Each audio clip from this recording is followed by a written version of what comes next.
పెద్ది సినిమాకి సంబంధించి రెండు తెలుగు రాష్ట్రాల్లో ముఖ్యంగా తెలంగాణలో ఒక వివాదం నడుస్తోంది. పెద్ది సినిమాని ఆపాలనేటువంటి ఒక బలమైనటువంటి కుట్రతోనే ముందుకు వెళుతున్నటువంటి పరిస్థితిగా కనిపిస్తుంది. మనందరికీ తెలుసు, అటు నిర్మాతలకి ఎగ్జిబ్యూటర్లకి మధ్య వివాదం గతంలో చాలాసార్లు వచ్చింది. మళ్ళీ ఇప్పుడు పెద్ది ముందు కావాలని కొంతమంది వ్యక్తులు పెద్దిని ఆపాలని అదే పనిగా పనిగట్టుకుని కుట్ర చేసేటువంటి దాంట్లోనే దీన్ని ముందుకు తీసుకొచ్చి 29వ తారీఖున స్ట్రైక్ థియేటర్లు బంద్, సింగిల్ స్క్రీన్స్ అన్నిటిలో కూడా మేము థియేటర్లు బంద్ చేసి కూర్చుంటామని చెప్పి మొంకు పట్టు కూర్చున్నారు. ఆ తర్వాత నిర్మాత మండలి అందరూ కూడా కొంతమంది రాజీనామాలు చేశారు, మళ్ళీ కొంతమంది వచ్చారు, మళ్ళీ మీటింగ్లు పెట్టారు, అంతా పెట్టారు. ఎటువంటి ఇబ్బంది లేదు, సింగిల్ స్క్రీన్స్ ని ముఖ్యంగా పెద్ద సినిమాని ఎవ్వరు ఆపేటువంటి పరిస్థితే లేదు అని చెప్పి దిల్ రాజు గారు లాంటి వ్యక్తులు కూడా బయటకు వచ్చి చెప్పారు. అయినా కూడా మళ్ళీ ముందు తీసుకొచ్చి లేదు మేము పెద్దిని ఆపేస్తాము అని చెప్పి కొంతమంది అదే పనిగా ప్రెస్ మీట్లు పెడుతున్నారు. అదేంటి మరి, గతంలో ఉన్నటువంటి నిన్న మొన్న రిలీజ్ అయినటువంటి సినిమాలకు ఎందుకు పెట్టరు అంటే వాళ్ళకి ఏం అవసరం. పెద్దికి వచ్చేటువంటి ఆ అప్లాజు, ఆ బజ్జును చూసి తట్టుకోలేక ఆ రికార్డులను తగ్గించాలని, ఏదో ఒక రకంగా ఎంతో కొంత దాన్ని ఆపేటువంటి ప్రయత్నం చేయాలని కొంతమంది పనిగట్టుకుని కసిగా ఇదే ప్రయత్నం చేస్తున్నారేమో అనిపిస్తుంది. పేర్లు అయితే చెప్పాల్సిన అవసరంలా, ఇప్పటి వరకు దాని గురించి చాలాసార్లు మాట్లాడుకున్నాం, అందరూ చెప్పేది. బట్ ఎందుకని ఆ పగ అంటే, ఇద్దరు వ్యక్తుల మధ్య ఆ పగ ఇప్పుడు పెద్దికి పడింది. మెగా ఫ్యామిలీ అంటే ఎందుకో మరి ఇలా ఎందుకు కొట్టు సస్తారో తెలియదు, కానీ ముఖ్యంగా మెగా సంబంధించినటువంటి హీరోలు వస్తేనే అటు హరిహర వీరమల్లు కావచ్చు, లేదంటే ఇప్పుడు ఈ సినిమా కావచ్చు, గతంలో ఇంకొక 2-3 సినిమాలకు కూడా మెగా సినిమాలకు సంబంధించి ఇలాంటి ఇబ్బంది సృష్టించాలనేటువంటి ప్రయత్నం చేశారు. ఆఖరికి ఆంధ్రప్రదేశ్ డిప్యూటీ సీఎంగా ఉన్నటువంటి పవన్ కళ్యాణ్ గారిని, ఆయన సినిమాల్ని ఇప్పుడు పెద్ది సినిమాకి సంబంధించి కూడా అలాంటి కుట్రలే చేస్తున్నటువంటి పరిస్థితి. దీంట్లో ఇప్పుడు మరి మెగాస్టార్ గారి దగ్గరికి, మెగాస్టార్ చిరంజీవి గారి దగ్గరికి వెళ్తారని చెప్పి అందరూ అనుకుంటున్నారు. ఈ చర్చ, ఈ పంచాయతీ అంతా కూడా ఆయన ముందు పెట్టాలనేటువంటి ఒక ప్రతిపాదనలు అయితే వస్తున్నాయి. ఆయన అయితేనే దీనికి ఒక ఫుల్ స్టాప్ పెట్టి అందరికీ ఒక సమన్యాయం చేసేటువంటి పరిస్థితి ఉంది అనుకుంటున్నారు.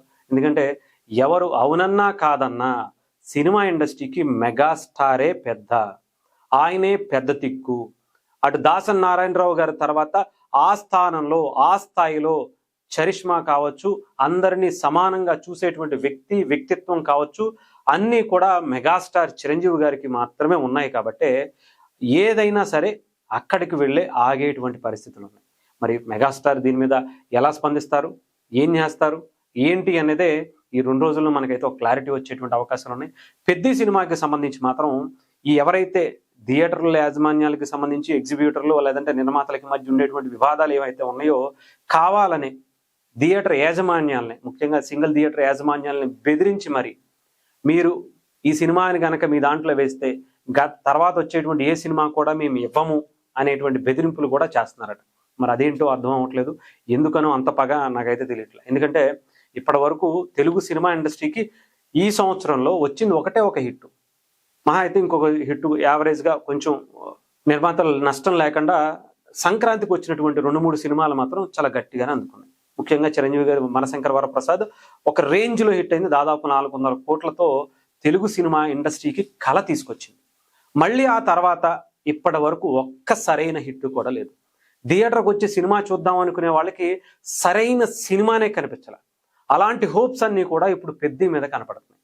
మరి ఈ టైంలో సినిమాకి రాకుండా, సినిమా థియేటర్కి వచ్చి చూడకుండా, అది కూడా సింగిల్ స్క్రీన్ మీద చూడాలనేటువంటి సినిమా అభిమాని కళ ఇలాంటి వ్యక్తుల వల్ల తొంగలోకి తొక్కేయటం, వచ్చినటువంటి సినిమాని పండగలా ఉండేటువంటి థియేటర్ ఆ పరిసర ప్రాంతాలన్నింటినీ కూడా కొలాప్స్ చేయటం కోసమే వీళ్ళు ఆ ఆలోచన కూడా, అంటే ప్రేక్షకుడికి మంచి సినిమా వస్తుంది, రామ్ చరణ్ గారు అన్నీ బాగున్నాయి, అన్ని రికార్డులు ఉన్నాయి, మంచి హైప్ ఉంది, అద్భుతమైనటువంటి పర్ఫార్మెన్స్ చేశారు రామ్ చరణ్ గారు, ఏఆర్ రెహమాన్ గారి మ్యూజిక్ ఉంది సింగిల్ స్క్రీన్ మీద, అలా రామ్ చరణ్ గారు చూస్తే బాగుంటది అనుకునే వాళ్ళందరికీ కూడా ఇలాంటి వాళ్ళ వల్ల, నిజంగా చెప్తున్నాను కదా, తెలుగు సినిమాకి ఇలాంటి వాళ్లే ఒక గ్రహణంలా పట్టారనేది మనం మాట్లాడుకోక తప్పదు.